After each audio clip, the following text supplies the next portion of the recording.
Denize. İkimiz makal tepişip oynamdık. Makul. Apa. Emsücü başladım ha. Ana yurtun.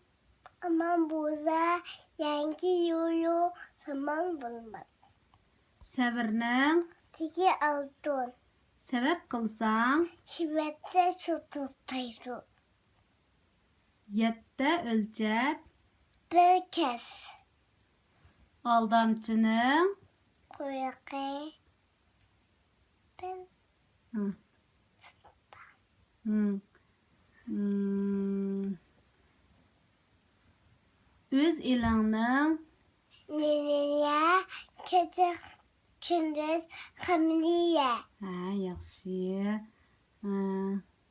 Kişinin yurtida. Şuradan bakacağım. Şuradan İstanbul. Yaxşı. Ayrılğanni. Yoksa bilingen böyle. Ana yurtun dep buldunuz ha? Belik çoğun. Yani Belik çoğun. biz Birni yenger. Bilimi çoğun. Mangni. Mangni. Yaxşı. Əmdi. Əmdi qaysını yadlayımız? Yana jiq. Esimizden çıkışıp da bulam.